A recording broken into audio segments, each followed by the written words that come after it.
If you liked Expedition 33, you'll probably be glad to know that its developers are already thinking about their next game. It's not known if it's going to be an Expedition 37 or if it's going to be something else, because they're still not very clear about it. But what they do know is that they're swimming in money. They're very happy. Eating baguettes and buying perfume. They're French folks. That's what French people do. Eat baguettes and put on perfume because they don't bathe. They're already planning their next moves to continue swimming in wealth. Besides that, in today's video, we're going to talk about the cancelled Black Panther game.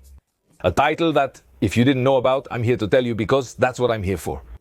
Electronic Arts had been developing it for about 4 years, but overnight it seems they lost interest and cancelled it.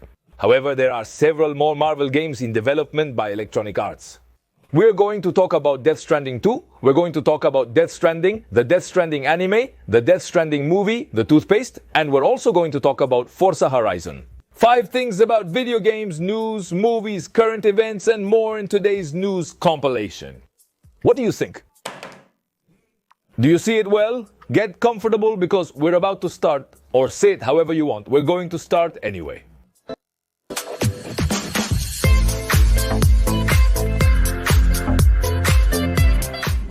And what do you think if we start by talking about Ubisoft? It's been some time since we criticized Ubisoft, and I'm beginning to feel strange, like something's absent. Well, listen, Yves Guillemot, the current chief executive officer of Ubisoft, has created a transformation committee with the goal of cutting an extra $100 million at Ubisoft. Yes, because despite cutting games, cancelling titles, laying off people, and closing studios, last year Ubisoft reported 160 million euros in losses. And it seems they want to reduce that number. Yves Guillemot, who is becoming more brilliant in his decisions, more and more focused. Sure, he's friends with Jim Ryan. I'm sure they talk on weekends or something like that. Well, Yves Guillemot created a cost-cutting committee to make even more cuts within Ubisoft of 10 people. And he appointed his son as the leader of that committee, his son who has been involved in several controversies. A couple of years ago, he was fired from Ubisoft. Well, all right, nice. Regarding optimizing expenses, let me tell you that the trash game Skullbones will be added to the Ubisoft Plus Classic catalog starting June 2nd. This means that PlayStation Plus Extra and Premium subscribers will be able to access Skullbones starting that day. What fantastic news! Don't play this, it's a waste of time. According to information from Insider Gaming, Ubisoft is still developing a cooperative multiplayer mode for Assassin's Creed Shadows, known internally as League Mode. This mode would allow 2 or more players to take part in campaign missions or something similar within Assassin's Creed Shadows.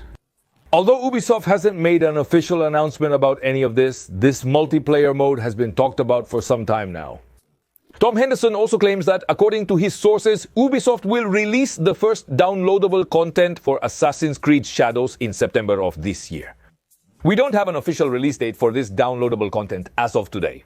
Speaking of Assassins this week, the official Twitter account of Ubisoft United Kingdom tweeted this image.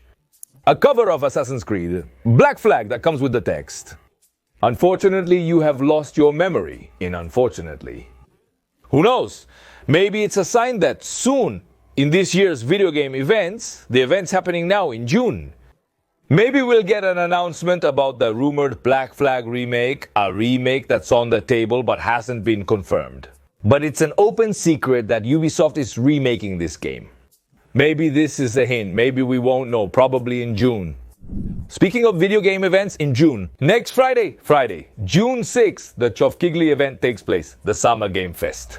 And regarding the event, we have the list of studios and publishers that will participate in the presentation. Oh my god! We have Capcom, Annapurna, Bandai Namco, CD Projekt Red, Devolver Digital, Level Infinite, Nintendo, PlayStation, and Xbox confirmed together. For the first time in a long time, Sega, Steam, Square Enix, and the list goes on and on. Geoff Keighley successfully united everyone at his video game event, which is already a significant accomplishment. Nintendo, PlayStation, and Xbox at the same time. Remember that Nintendo and PlayStation previously pulled out of events. Now, both Nintendo and PlayStation are coming back. And it seems like we're taking a step back, at least to how things were before the pandemic, where the big video game companies really compete for our attention at events, whether they're digital or in person. Nintendo will attend this year's Gamescom, which is fantastic for all attendees. We're going to cover all the events from this event season on this channel, and I'll also be doing recaps and what I usually do. So, if you've just discovered the channel, I invite you to subscribe right now so you don't miss anything. From Sunfold, the studio behind Expedition. 33 commented via Twitter this week that in just 1 month they achieved more than 3 million copies of the video game sold. Considering this is a new title and intellectual property from a small studio, which was also available on Game Pass from launch. Selling 3 million copies in 1 month is crazy. This is especially true considering it's a turn-based combat role-playing game. While it has its fans, this genre is not the most popular worldwide, regardless of one's opinion. Expedition 33, honestly, I think it's a ray of hope, a light at the end of the tunnel. What's happening with Sunfold? Because it's a small studio, which is fine, they may have their flaws. They're French. But they've managed with a small budget to make a huge impact, a very high quality game, and they've managed to stand out and sell more, which is great. Massive hit games from wealthy studios, Expedition 33. It's significantly more profitable, lucrative, and successful than Assassin's Creed Shadows. And the people who developed it actually come from Ubisoft. This is incredible. Sunfold and similar developments provide some hope, regardless of personal opinions about the game. After the success of Expedition 33, the French studio Sunfold Interactive has confirmed that they are already working on their next video game. François Maurice, producer and operations director of the studio, stated in a recent interview that the team already has big ideas in development for their next video game.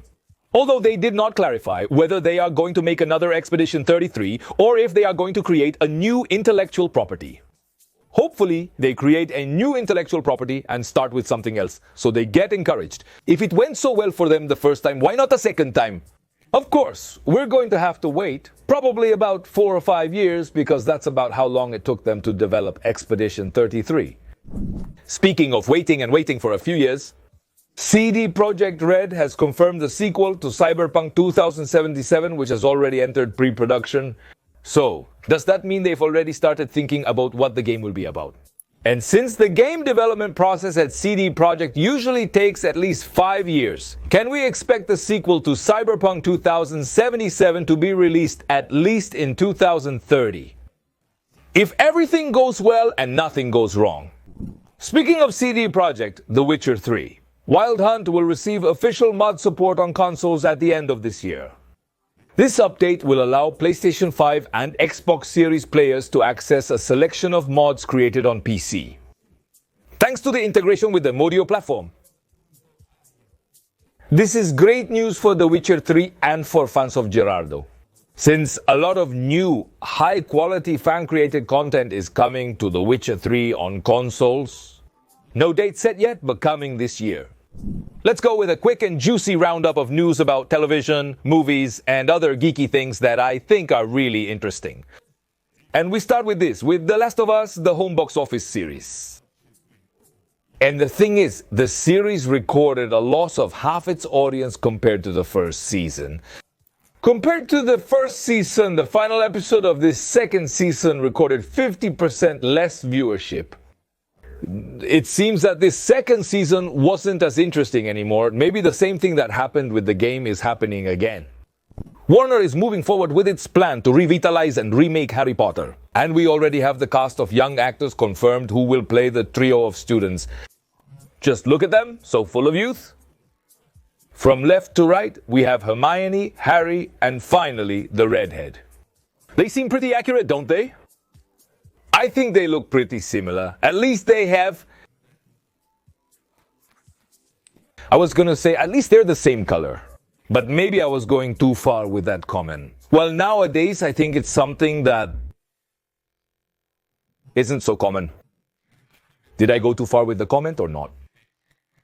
On June 5th, the movie The Dun Da Dun will premiere in theaters. a movie that brings together the last episode of the first season and the first 3 episodes of the new season. Mexico, Colombia, Peru, Argentina, Chile, Ecuador, and Bolivia are confirmed for this Latin American premiere. For now, if you haven't seen Dan Da Dan, I recommend you watch it. It's a great single-season anime available on Netflix. Speaking of anime, Hideo Kojima confirmed that the Death Stranding 2 anime is in development, and apparently it will tell the story of the game. Kojima mentioned this in an interview with Vogue Japan, where he talked about the expansion of games into the world of film and television. The Japanese creator talked about how the future of the video game Death Stranding is intertwined with film, television, and animation. The live-action Death Stranding movie is still in development, but that's a separate project. A project that won't tell the story of the video game, but will be more like a spin-off or a complementary story. Kojima also mentioned that Death Stranding is currently in its second stage, with the video game sequel coming out this June. With an anime in development, a movie in development, and probably books and other content. They have 4 planned phases for Death Stranding in total. The first phase has passed. We're currently in the second, with 2 more phases remaining, in which Hideo plans to release more series, movies, content, comics, anime, and other content. How many times did I say content? Regarding Death Stranding 2, let me tell you that a special event was confirmed for June 17th, where Jeff Keighley, together with Kojima, will present gameplay and details of the video game. Before it finally launches on June 25th, Ronaldinho visited the studios of Slowcab, the developers of Sifu and Rematch. And the reason was that indeed Ronaldinho is in the video game. Damn. And the thing is, the developers of Rematch are thinking about adding skins of famous players, just to give the video game a few more skins. The man was playing a few rounds of the game, testing it out and playing with his own skin. And, according to Ronaldinho, he was surprised by the unique gameplay and mechanics of the title. There will be several famous players in Rematch who will be sold or can be obtained through skins. And they will be added as the seasons go by and all that. The first one confirmed, and the first one we know will be there, is Ronaldinho. The title will be released on June 19th, and it's a $30, €30 title.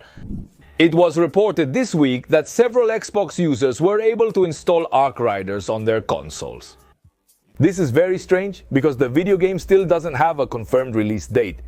But it means that we're very close to an announcement of the release, or maybe even a surprise launch of the video game. Maybe at Jeff Keighley's event just a couple of days from now. For now, the full game couldn't be installed, only a small installer, a small file or something like that. But it really draws a lot of attention. Electronic Arts has officially cancelled the development of the Black Panther video game and has shut down Cliffhanger Games, the studio that was developing this video game. This Black Panther title, announced about 2 years ago or so, was being developed as an open-world single-player adventure. And the project promised an original narrative, meaning a new Black Panther story set in Wakanda with innovative and inspiring mechanics. According to them, what we're seeing here is not gameplay from the video game at all, because there is no gameplay from the video game, since gameplay was never even shown.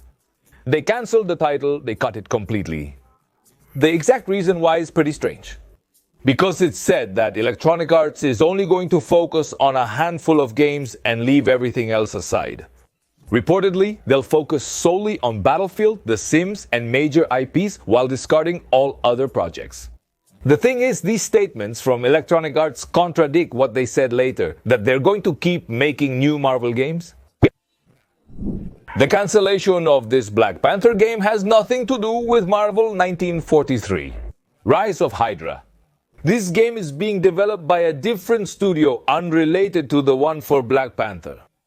I'm clarifying this to avoid any confusion. This title is still in development and it's scheduled to be released in 2026. I'm clarifying this to avoid any confusion. Well, it's reported that despite the cancellation of the Black Panther game, Electronic Arts would continue developing other projects related to Marvel. For example, an Iron Man game developed by Motive Studios, the same ones who made the Dead Space remake. A title that has been announced since 2022 and supposedly shows that the alliance between Marvel and Electronic Arts is still alive. According to Imagine Games Network, Marvel contacted them directly and said that they are still working on Marvel games and new IPs with Electronic Arts. Supposedly, there is the Iron Man game and 2 other Marvel video games currently being developed by Electronic Arts.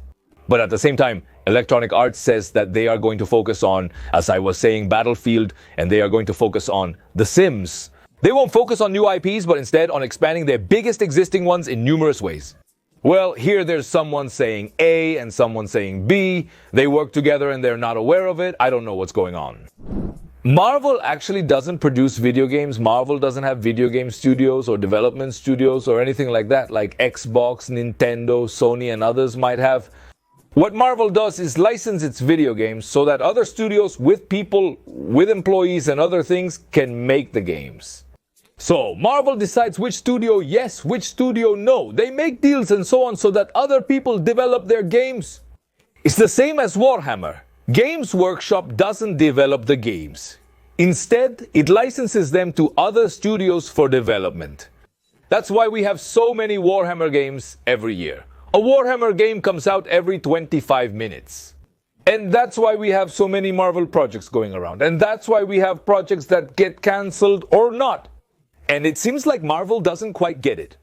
I currently can't say which Marvel games are still being developed. For now, we know that, well, yes, the Wolverine game is still in development. The people at Insomniac said so. I mentioned it recently. But we don't know if there's a new Spider-Man. We don't know if the Iron Man game is actually still in development or not.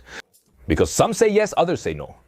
Electronic Arts' other Marvel games are unknown, except for the cancelled Black Panther title and the one from Skydance New Media. Rise of Hydra, that one is indeed there. Could you agree to inform us, no, about all the games that are being made and those that aren't? That way we know. And to wrap up today's video, let's go with one of those light-hearted stories. Kind of funny, just to leave with a smile.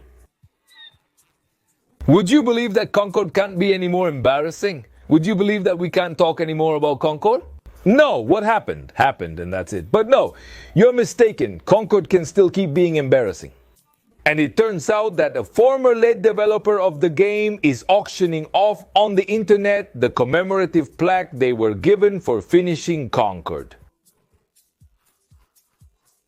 This is ridiculous. This never happens, but it's happening right now. With what is possibly the most controversial game of the last decade, it turns out that when you finish a video game or complete a project at some studios or at some major companies, they give a commemorative item to the developers. And also for the achievement reached, well, a former employee of... I can't remember the name of the Concord studio, a former employee of this studio, what was it called? Well, that one, he was auctioning his plaque, his commemorative plaque for having finished Concord. Even those responsible for the game don't feel proud of that achievement. That's just how we are, folks. Well, it seems that Sony hasn't learned the lesson anyway. Friends, thank you for watching the video. I hope you had fun. If you enjoyed yourselves, if you had a good time with me, give the video a like. It really helps us keep growing. And subscribe, invite a friend, share the video. That also helps a lot. Every time you share, I really appreciate it. I'll leave you 2 more videos to keep watching. A big kiss, have a great weekend.